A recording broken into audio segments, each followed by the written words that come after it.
आज का हमारा यह क्लास हिंदी से रिलेटेड होगा और ये हिंदी होगा 12वीं कक्षा का।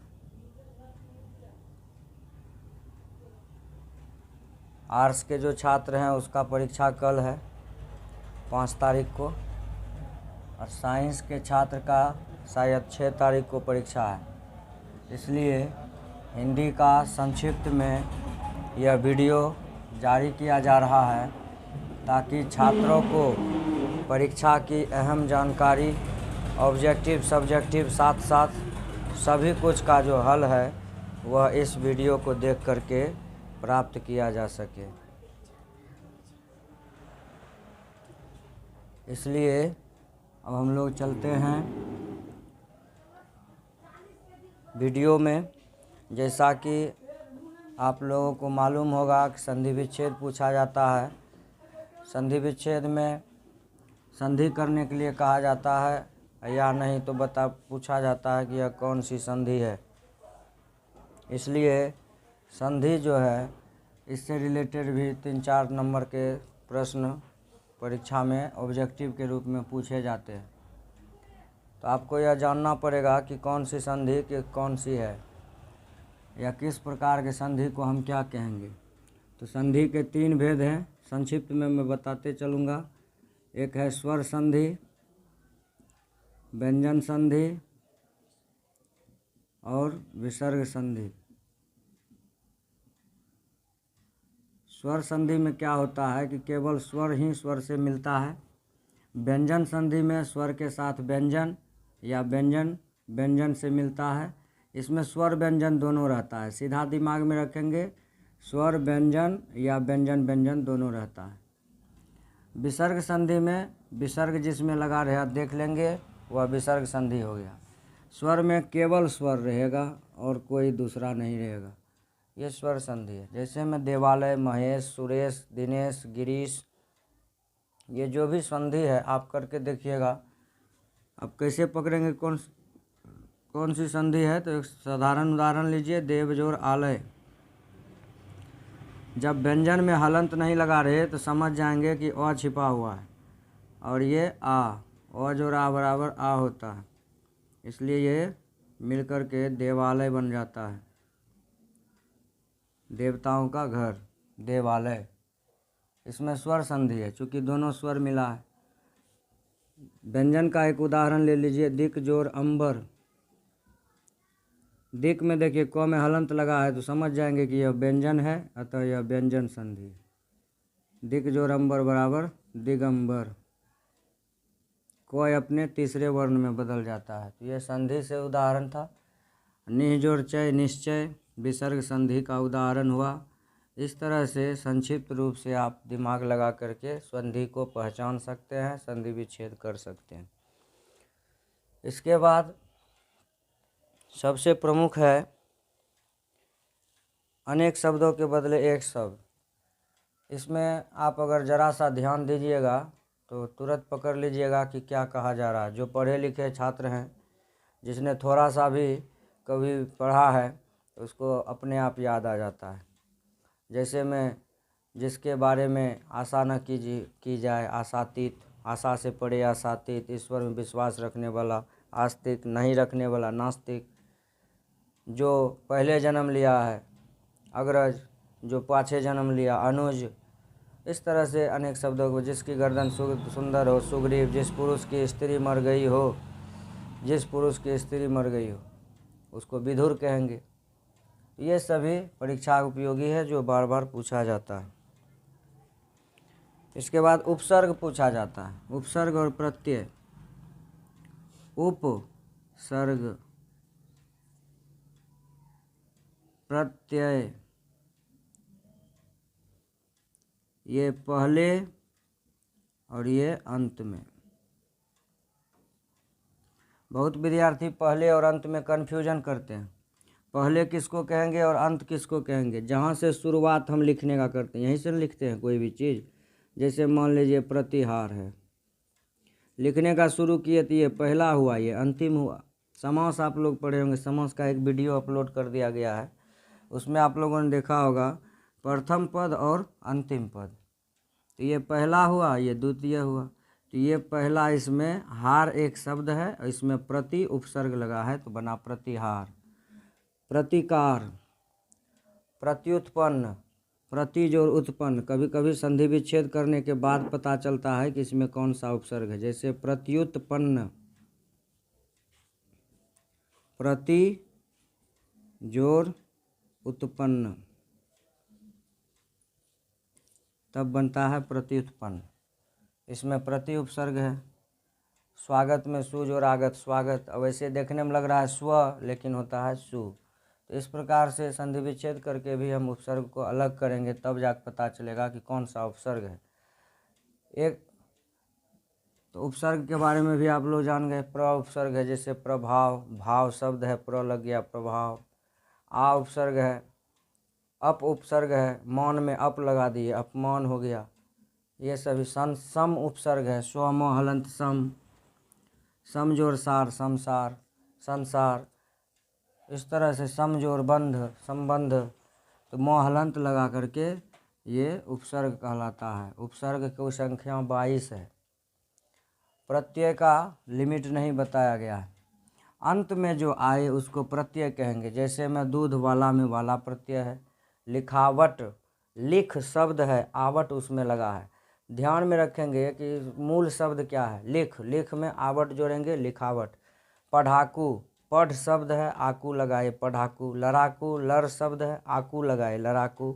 ऐतिहासिक, इतिहास में इक लगने से, प्रत्यय लगने से ऐतिहासिक बना है। इस प्रकार से हम उपसर्ग और प्रत्यय को जान सकते हैं। तो ये उपसर्ग प्रत्यय से भी रिलेटेड कुछ क्वेश्चन परीक्षा में पूछे जाते हैं। इसके बाद उपसर्ग प्रत्यय के बाद है विलोम शब्द, जिसको हम उल्टा शब्द कहते हैं। तो उल्टा शब्द में ऑप्शन में चुनना आसान है ज़रा सा, या नहीं तो कन्फ्यूजन भी हो जाता है कभी कभी। तो ऑप्शन देख करके हम बता सकते हैं कि इसका उल्टा क्या होगा। जैसे में ओजस्वी, ओजस्वी का उल्टा क्या कह सकते हैं। ओजस्वी माने जिसमें ओज हो। तो ओजस्वी का बिना ओज वाला, इसका उल्टा क्या देंगे। तो उसमें निस्तेज हो जाएगा, निस्ओज हो जाएगा, निओज। तो ऐसे शब्द को हम उसमें देखेंगे और दिमाग में लगाएंगे कि इसका उल्टा मीनिंग आता है कि नहीं। विपरीत माने क्या, उल्टा।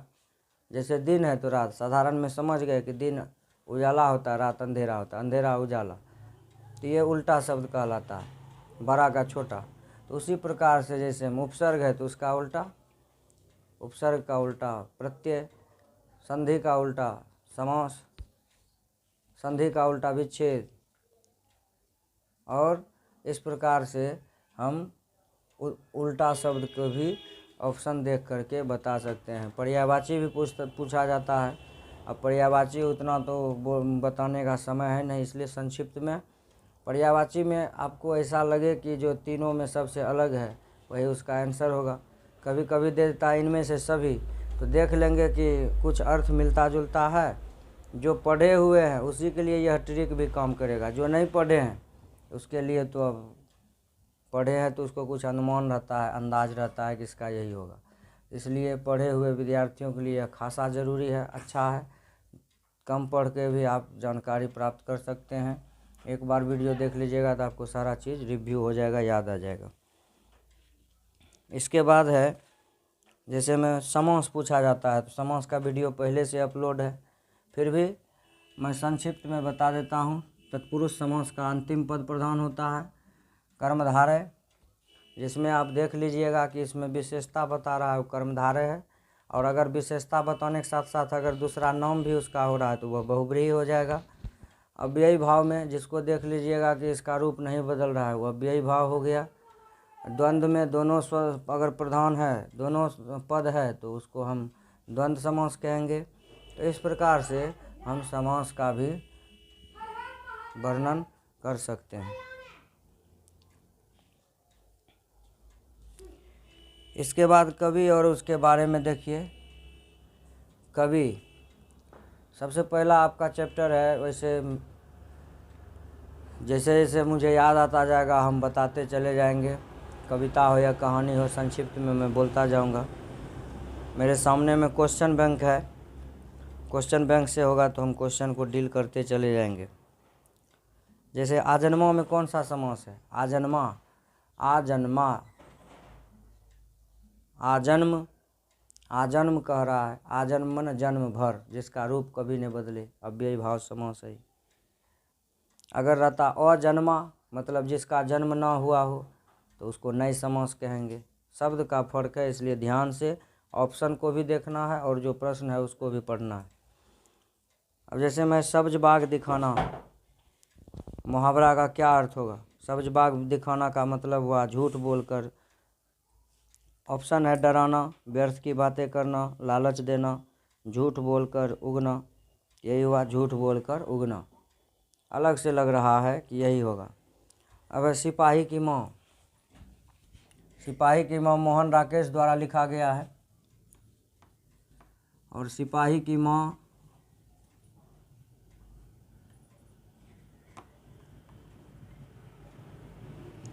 मोहन राकेश द्वारा रचित है यह। और इसमें एक सिपाही की माँ के भीतर क्या द्वंद्व पैदा होता है उसके बारे में मोहन राकेश ने लिखा है। यह एक एकांकी है। एकांकी कहते हैं जो एक ही अंक का हो, एक ही अंक में वह पूरा कहानी समाप्त हो जाता है, उसको हम एकांकी कहते हैं। इसमें बिस्नी है, जो सिपाही की माँ है उसकी एक बहन है मुन्नी, और उसके पड़ोस का है संतो बंतो नाम का लड़की है जिसके बारे में चर्चा हो रही है। उसका विवाह हो गया है संतो का, उसको कड़ा मिला है जो छटक रहे हैं, हीरे हीरे मोती के तरह, तारों के तरह चमक रहे हैं। तारों के कड़े हैं जो चमक रहे हैं तारों की तरह। तो ये संतो बंतो भी है, बिस्नी है, मुन्नी है। इसमें बर्मा से भाग कर के दो लड़की आती है रंगून से, जो जिससे पूछती है सिपाही की माँ कि क्या वहाँ सैनिक वहाँ से भाग कर नहीं आ सकते? तो कहती है, वो दो लड़कियाँ जो आई है, कहती है वहाँ सैनिक लड़ने के लिए हैं, अगर भागता है तो उसको गोली मार दिया जाता है। इस प्रकार से हम देखते हैं कि सिपाही की माँ एक द्वंद्व प्रधान नाटक है। वो एक ही बेटा है बिस्नी को, लेकिन बेचारी अपनी बेटी के विवाह करने के लिए उस एक बेटा को फौज में भेज देता है, ताकि फौज में जाने के बाद कुछ पैसा होगा जिसके बाद हम मुन्नी का विवाह बढ़िया से कर सकेंगे। यहाँ पर एक मुहावरा है, हाथ पीले करेंगे। हाथ पीले करना मतलब विवाह करना, शादी करना। ये था। अब इसके बाद सबसे इम्पोर्टेंट कहानी, सिपाही की माँ के बाद आपने देखा होगा उसने कहा था। ये चंद्रधर शर्मा गुलेरी जी का लिखा हुआ है। इन्होंने बस 3 कहानियाँ ही लिखी है।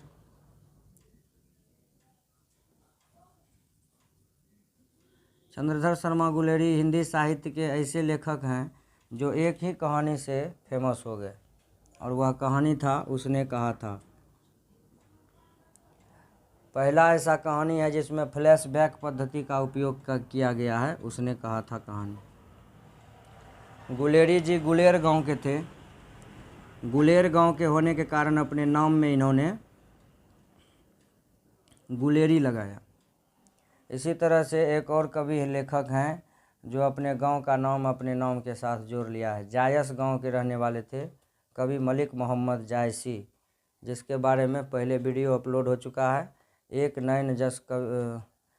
नैन मोहम्मद कवि गुनी, सोई बिमोहा जेई कवि सुनी, एक नैन जस दर्पण, इस तरह से करके उनका कविता है।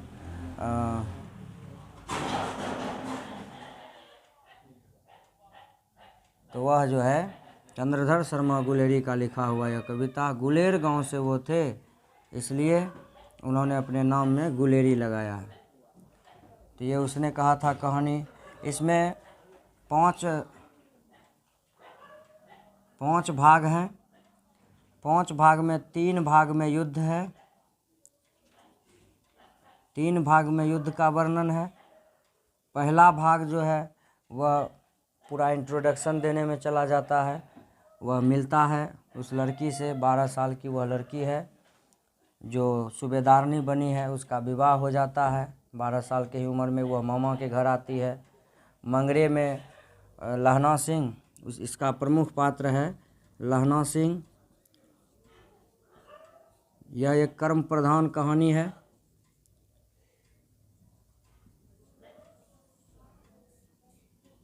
कर्म प्रधान है और इसमें प्रेम के लिए त्याग और बलिदान की कहानी है ये। तो 3 भागों में युद्ध का वर्णन है, 5 भागों में पूरी कहानी बटी हुई है।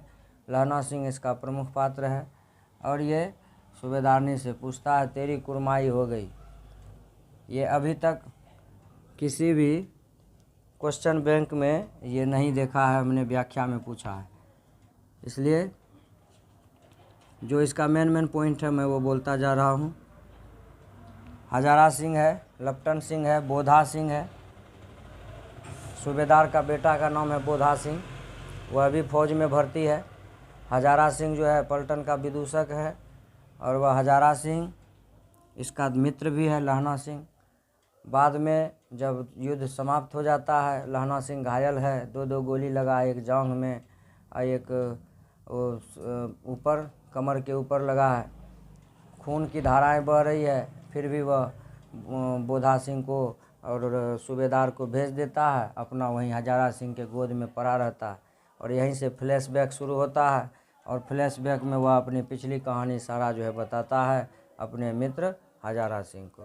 तो आइए, ये उसने कहा था कहानी सिपाही की माँ हो गया। पहला चैप्टर है बातचीत। बातचीत लिखा हुआ है बालकृष्ण भट्ट का।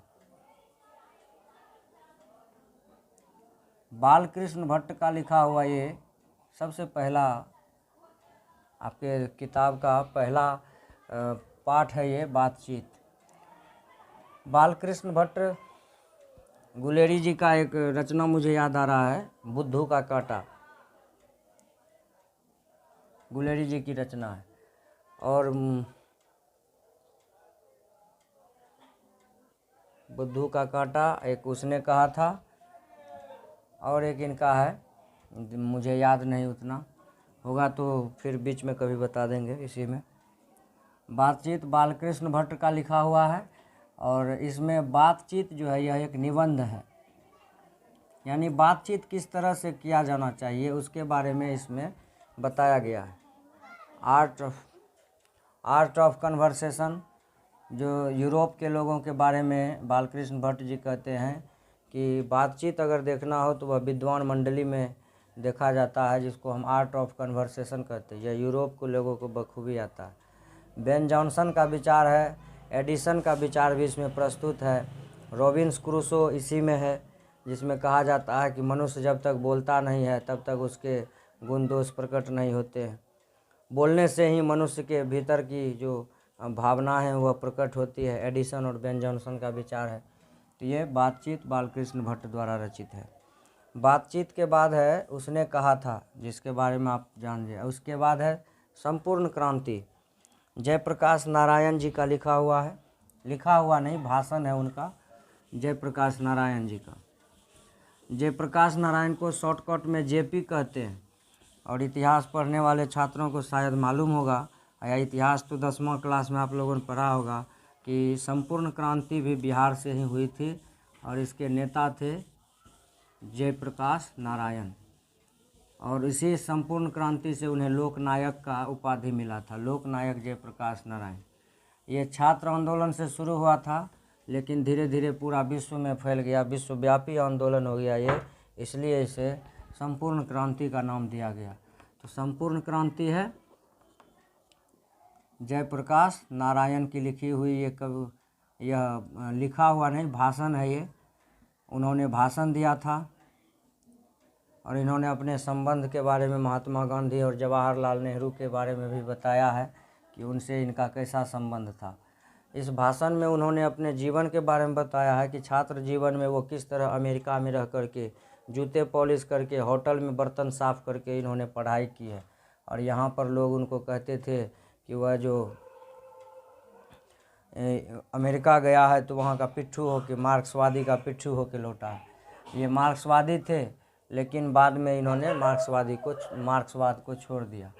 तो संपूर्ण क्रांति जो है ये जयप्रकाश नारायण का है, जिसको शॉर्टकट में जेपी भी कहा जाता है, जयप्रकाश नारायण, जेपी नारायण। बिहार के ही थे ये। इन्होंने भाषण में, संपूर्ण क्रांति के भाषण में युवाओं को संबोधित किया था।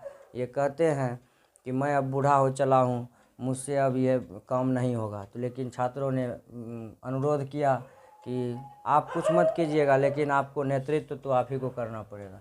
ये था संपूर्ण क्रांति। इसके बाद एक आविन्यो करके चैप्टर है,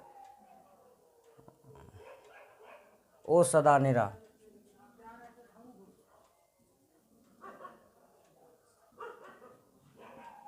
ओ सदा निरा बूढ़ी गंडक नदी जो है बिहार में, उस गंडक नदी के बारे में कहा गया है कि किस तरह गंडक नदी पहले एक विशाल नदी हुआ करती थी, जो अपनी धाराओं में समेट लेती थी, पूरे वन जंगल को काट के अपने में मिला लेती थी। उसके किनारे जो भी संत महापुरुष रहे, उनकी कुटियाओं को, मंदिरों को, धरोहर को काट के अपने में समा लिया। लेकिन इस बूढ़ी गंडक नदी के किनारे कितनी सभ्यताओं का निरंतर वर्षों से विकास होता रहा, फिर भी आज यह बूढ़ी गंडक नदी सिर्फ एक नाली बन करके रह गई है। बहुत ही कम बचा है स्थान, और एक लग रहा है जैसे एक पतली नाली बन करके सिर्फ बह रही है, दोनों किनारे छोटे पड़ गए हैं। इसमें ओ सदा निरा में जंगल के विनाश की भी गाथा है। एक राजा की कहानी है जो मुग़लों से छुप करके उस जंगल में जा कर के रह जाता है, और मुग़ल शासक अपने सैनिकों के साथ आते हैं और जंगल को अपनी तलवार से एक वृक्ष को काट करके गिरा देते हैं। और जब राजा के वृक्ष को काट के गिरा देते हैं तो उनके सेना जो है पूरे जंगल को तबाह कर देते हैं, और सामने जो वह महल जो छुपा करके बनाया गया था उस जंगल में, उस जंगल से वह महल दिख जाता और उस राजा पर चढ़ाई हो जाती है। ये वो सदा निरा। इसमें बिहार में जो चंपारण में नील की खेती होती है, उसके लिए जो बाहर से मजदूर मंगाए जाते थे, जिसको कहा जाता था धांगर। धांगर का अर्थ होता है भाड़े का मजदूर। इसमें पश्चिमी चंपारण से आए हुए नील्हे किसान का जिक्र है। थारू जाति के लोग हैं, और लोहार मुंडा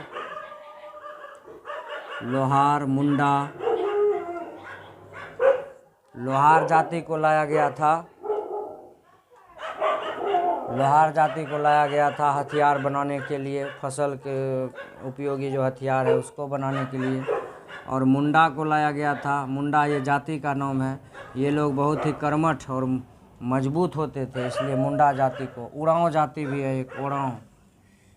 इन सभी जाति को कृषि करने के लिए लाया गया था। थारुओं की कला के बारे में बताया गया है। थारू और उरांव मुख्य रूप से इनके कला का वर्णन हमको हिंदी साहित्य में मिलता है।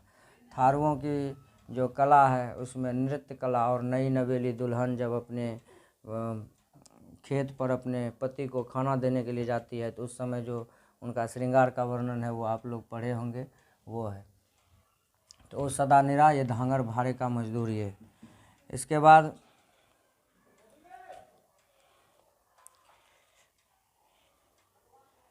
निबंध आप लोग तो जानते होंगे। निबंध लिखने की कला में जैसे कि निबंध जिसके बारे में पूछा पहले उसके बारे में जानकारी देना है, फिर उसके विशेषता के बारे में, वह क्यों हुआ, कैसे हुआ। जैसे मान लीजिए अभी कोविड-19 का इंग्लिश में भी आप लोगों ने देखा होगा, जिसका परीक्षा हो चुका है, तो इंग्लिश में भी कोविड-19 के बारे में पूछा गया था। तो हो सकता है कि हिंदी में भी कोविड-19 ज़रूर पूछे, वो क्या है और कैसे उससे बचा जा सकता है, क्या करना चाहिए। तो कोविड-19 पर अगर पूछे तो कोविड-19 कब शुरू हुआ, कैसे हुआ, कहाँ से फैला, क्या क्या हो रहा था उसके लिए, और सब देशों में क्या क्या हुआ, अपने भारत में क्या हुआ, कैसे सरकार ने उस पर नियंत्रण पाया, लोगों ने क्या साझेदारी की है, किस प्रकार हम लोग उससे बचे, ये सभी चीज़ हमको निबंध में दर्शाना है। और उससे बचने का क्या उपाय है तो आप सभी जानते हैं, मास्क लगाना है, अपने व्यक्ति से व्यक्ति की दूरी कम से कम 2 गज होनी चाहिए, सोशल डिस्टेंसिंग का ख्याल रखना है, यही सब है। वैक्सीन भी आ गया है, वैक्सीन लगाने के बावजूद भी कोरोना से कहा जाता है कि आप बच के रहिए, मास्क लगाइए, सार्वजनिक जगह भीड़ भाड़ वाले जगह पर जाने से बचिए। ये सभी चीज़ आप कोविड-19 के मतलब लेख में लिख सकते हैं। कुछ छात्रों का डिमांड था कि व्याख्या जो है, व्याख्या आप करवा दीजिए, तो मैं शॉर्टकट में व्याख्या बोलते जाता हूँ। ऐसे व्याख्या लिखने के लिए तो हमने छात्रों को बता दिया है, वह लिख सकते हैं। लेकिन किसका है, जैसे में एक है, बिन फेरे घोड़ा बिगड़ता है और बिन लड़े सिपाही। बिन फेरे घोड़ा बिगड़ता है,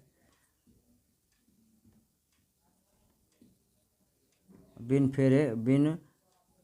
फेरे घोड़ा बिगड़ता है और बिन लड़े सिपाही। आप समझ जाइएगा, ये जो है उसने कहा था से, मैं पूरा डिटेल्स बता देता हूँ, आप लोग लिख लीजिएगा। ये उसने कहा था कहानी से है। और लहना सिंह कह रहा है अपने हजारा सिंह से कि गंडक में जो है वो गड्ढा जो होता है उसमें बैठे बैठे मेरा जो है ना अब देह हाथ जो है अकड़ गया है। मुझे तो लगता है कि मुझे आदेश दिया जाए और हम जाएं और लड़ाई करके हम बहुतों को उधर से मार कर अगर नहीं लौटे तो मुझे अकाल श्री के तख्त पर मत्था टेकना नसीब ना हो। तो उसी में ये कहा गया है कि बिन फेरे घोड़ा बिगड़ता है और बिन लड़े सिपाही। मैं पहली बार ये व्याख्या जो है कैसे लिखना है ये मैं बता देता हूँ, उसके आधार पर आप सभी व्याख्या कर लीजिएगा। सबसे पहले लिखेंगे प्रस्तुत पंक्ति, हमारी पाठ्य पुस्तक आपके इस हिंदी का नाम है दिगंत भाग 2। दिगंत भाग 2 के उसने कहा था शीर्षक पाठ से ली गई है। इसके लेखक हैं गुलेरी जी, चंद्रधर शर्मा गुलेरी। और ये पंक्ति लहना सिंह ने कहा है जब कई दिनों तक वे खंदक में बैठे रहे, तो वो कहते हैं कि खंदक में बैठे बैठे मेरा शरीर अकड़ गया है। और तो वो कहते हैं कि जिस प्रकार से बिना फेरे घोड़ा बिगड़ जाता है, उसकी चाल गड़बड़ा जाती है, घोड़े का चाल बदल जाता है, उसी प्रकार अगर सैनिक भी बैठा रहे तो उस लड़ाई का जो उसके भीतर जो जुनून है वह जुनून धीरे धीरे कम हो जाता है। इसलिए सैनिक लड़ने के लिए है, इसलिए मैं बैठे बैठे मेरा शरीर अकड़ रहा है।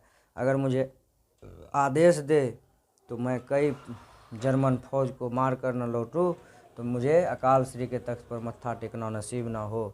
ये इसकी व्याख्या है। व्याख्या का मतलब होता है कि वह पंक्ति कहाँ से लिया गया है। आपके पाठ्य पुस्तक से है तो देना ही है, किस शीर्षक से है वो देना है, और किसने उसको लिखा है वो, और कौन बोल रहा है, किससे बोल रहा है। इतना चीज़ अगर आप दे देते हैं तो आपका व्याख्या पूरा हो जाता है। जहाँ आदमी को अपनी ज़िंदगी मज़ेदार बनाने के लिए खाने पीने चलने फिरने आदि की ज़रूरत है, वहाँ बातचीत की भी उसको अत्यंत आवश्यकता है। इससे पता चलता है कि यह बातचीत से लिया गया है। फिर से मैं कह रहा हूँ, जहाँ आदमी को अपनी ज़िंदगी मज़ेदार बनाने के लिए खाने पीने चलने फिरने आदि की ज़रूरत है, वहाँ बातचीत भी उसके लिए आवश्यक है। बातचीत मनुष्य को व्याख्या जो करना है वो लिख लीजिएगा प्रस्तुत पंक्ति। मैं इस पंक्ति को सिर्फ डील कर रहा हूँ, व्याख्या तो आप जान गए कि उसने कहा था से है, और उसने कहा था को चंद्रधर शर्मा गुलेरी ने लिखा है। इसमें आप कह दीजिएगा कि जिस प्रकार से आदमी की ज़रूरत है भोजन, चलना फिरना, ये उसकी आवश्यकता है, ज़रूरत है। एक जगह बैठे बैठे आदमी जो है वह मतलब उसका जो दिल है वह बैठने लगता है, उसका मन जो है उचटने लगता है, इसलिए वह घूमना फिरना शुरू कर देता है। लेकिन जब आदमी बातचीत नहीं करता है तो और उसके मन में मतलब एक तरह से कहा जाए तो और उसके जो भीतर है तनाव पैदा हो जाता है। इसलिए मनुष्य के लिए बातचीत भी उतना ही ज़रूरी है जितना भोजन, खाना पीना, टहलना चलना। उसी प्रकार से बातचीत भी मनुष्य का एक अभिन्न अंग है। बातचीत करने से मन हल्का रहता है, मन का विकार दूर होता है और आपस में प्रेम बढ़ता है। दूसरा है, कविता को अगर आप एक बार ध्यान से पढ़िएगा तो तुरंत बता दीजिएगा कहाँ से है। थपकी दे दे जिसे सुलाया, बहुत छात्र होंगे जिसको पता चल गया होगा कहाँ से है। जिसके लिए लोरियां गाई, जिसके मुख पर जरा मलिनता, देख आँख में रात बिताई। सुभद्रा कुमारी चौहान का लिखा हुआ पुत्र वियोग शीर्षक पाठ से यह कविता है। सुभद्रा कुमारी चौहान ने एक पुत्र के गुजर जाने के बाद एक माँ के हृदय पर क्या बीतती है उसके बारे में इस पूरी कविता में लिखा है। सूर्यकांत त्रिपाठी निराला के द्वारा लिखी गई एक सरोज स्मृति है, जिसमें उन्होंने अपने पुत्र के असामयिक निधन के बाद एक लंबी कविता लिखी थी, जो हिंदी साहित्य में वो क्या कहते हैं, एक दुखद कविता थी।